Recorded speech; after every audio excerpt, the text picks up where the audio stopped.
Olá pessoal, bom dia, boa tarde, boa noite, sejam bem-vindos.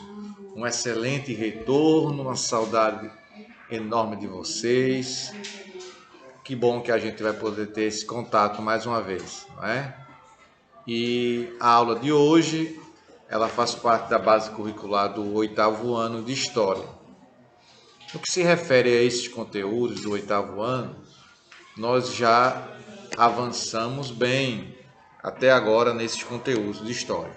Porque nós vivenciamos lá a questão do iluminismo, vivenciamos as revoluções gloriosa e puritana na Inglaterra, a Revolução Francesa, o Império Napoleônico, vivenciamos a questão da chegada da família real portuguesa, as revoluções que ocorrem aqui no Brasil por influência do iluminismo, como Inconfidência Mineira, como Revolução Pernambucana de 1817.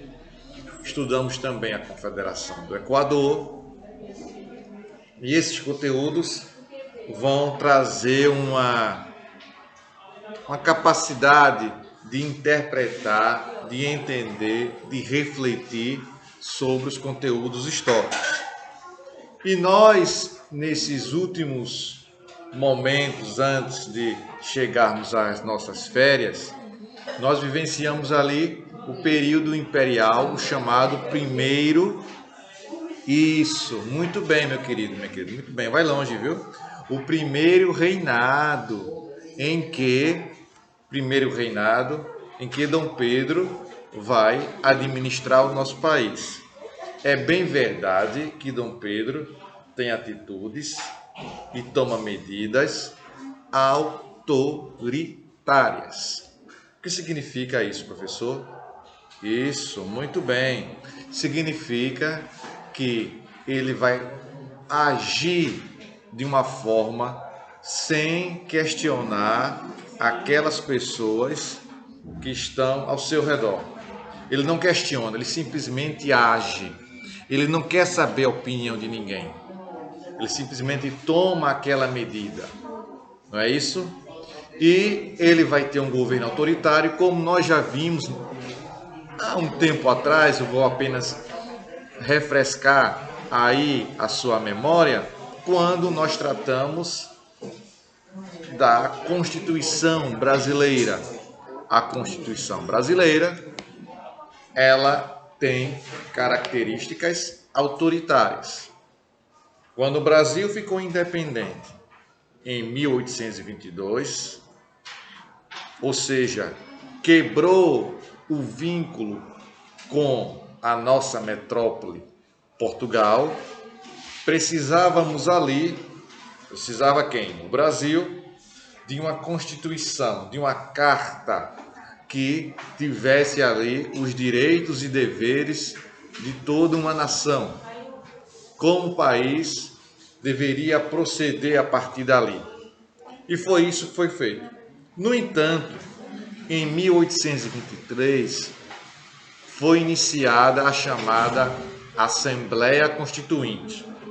O que é isso, professor? É quando deputados e senadores, isso, muito bem, parabéns, deputados e senadores, isso mesmo, se reúnem e ficam debatendo medidas, leis que possam dirigir, ser um norte para aquele país começar a conhecer uma outra roupagem, uma nova forma de sobrevivência, uma nova forma de ação política, econômica, social e cultural.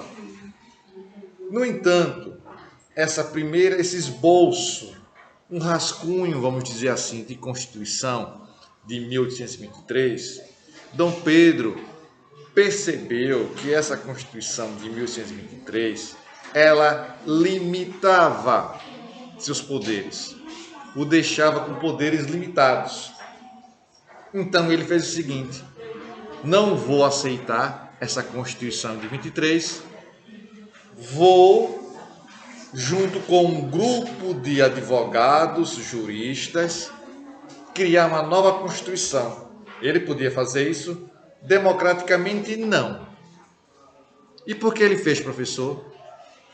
Fez porque ele tinha uma visão, como falei agora há pouco, autoritária. Ele não queria saber da opinião daquelas pessoas que estavam ali perto dele, seus auxiliares, seus ministros, não. Ele fazia o que a gente diz, o que bem entendia ele, o que ele queria e entendia. Então ele realizava.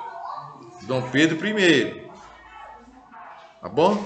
E aí ele, com um grupo de juristas e advogados, criou uma Constituição no ano de 1824. Esta Constituição de 1824, essa sim agradou Dom Pedro.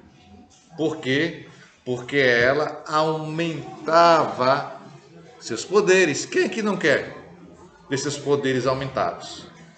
Qualquer um vai querer. Dom Pedro I não foi diferente. Deu para entender?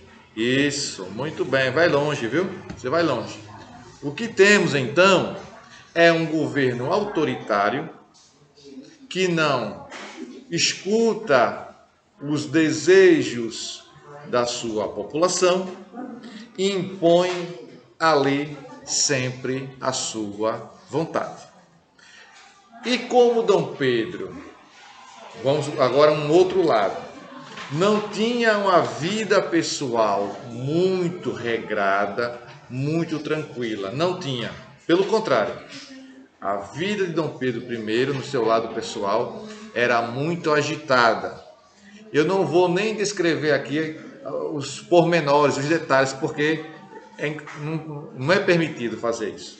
O que eu tenho a dizer é que ele não respeitava a sua esposa e a sua esposa tinha havia tido um papel fundamental na independência do Brasil. Quem era a esposa dele? Isso, muito bem, viu? Parabéns. Dona Leopoldina. E Dona Leopoldina, uma mulher muito distinta, muito preparada, falava várias línguas, uma estudiosa da botânica, gostava muito de estudar mineralogia também, e tinha essas características que eram diferentes da característica de Dom Pedro I, não é? Ele está ali tendo esse papel. E a população brasileira começa a ver Dom Pedro com os olhos bem diferentes. Ou seja, se ouvia ele, pronto, o homem que decretou a nossa independência, gritou independência ou morte, vamos reverenciá-lo, vamos bater palma para ele, isso acabou. Não é? E para complementar, dois fatos importantes vão surgir, que vai fazer com que a popularidade de Dom Pedro despenque, caia, entre em declínio. Quais são elas? Sim, duas situações. A morte do jornalista Líbero Badaró e a morte da sua esposa. Não que ele tivesse alguma culpa direta sobre a morte da esposa, isso não tem nada provado, mas que ela sofria muito com o mau comportamento de marido que Dom Pedro possuía, e vai fazer com que a população não passasse a vê-lo não de forma tão positiva, pelo contrário, de forma negativa. E ele, por outro lado, também tinha uma questão política muito importante, que eu já citei aqui, estou só relembrando. Era a disputa do trono português. A disputa do trono português vai acontecer porque o trono fica vago com a morte do pai de Dom Pedro I, Dom João, que você já conhece, já foi dito aqui, não é isso? E há uma disputa pelo trono português. Entre quem, professor? Isso, entre Dom Pedro I e seu irmão Dom Miguel. Não é? E nessa disputa, para ganhar tempo, Dom Pedro envia para Portugal a sua filha mais velha para assumir o trono. Na verdade, o que se sabe hoje é que Dom Pedro queria que a sua filha mais velha casasse com o tio, para ficar ali tudo em família. Só que Dom Miguel não aceitou essa condição. Essa é a grande estratégia que se tinha. Como Dom Miguel não aceitou, Dom Pedro disse: pronto, eu vou para aí. Vou abdicar do trono, minha imagem está feia, minha imagem está suja, está queimada aqui, eu pego navio, vou para aí. E ele vai fazer isso, vai para Portugal, lutar pelo trono português contra seu irmão, Dom Miguel. Não é? Temos essa situação posta. Então, o clima para Dom Pedro I não estava favorável. O que foi que ele fez? Viu na Constituição que tinha um artigo que dizia que ele poderia abdicar do trono. Mas ele teria que abdicar ali, no caso, ele abdicou para algumas pessoas, algum parente dele, ele abdicou para o seu filho, Dom Pedro de Alcântara. Só que Dom Pedro de Alcântara tinha somente 5 anos. Dom Pedro não poderia assumir, Dom Pedro de Alcântara, que depois vai ser Dom Pedro II, não poderia assumir porque tinha 5 anos. O que é que dizia a Constituição? Dizia que, no caso do trono ficar vago, por conta do filho do seu herdeiro ser muito jovem, impossibilitado de assumir o trono, seria o Brasil governado por uma regência. O que é regência? Regência, esse nome, período regencial. Regência, dá-se aí a impressão que tem ali o quê? Um regente, um maestro. É isso que vai ter, um administrador, um maestro, um regente. No Brasil, até que o menino pudesse chegar à maioridade, não é? Até chegar aos 18 anos. Mas a gente vai ver brevemente que isso não vai acontecer, tá bom?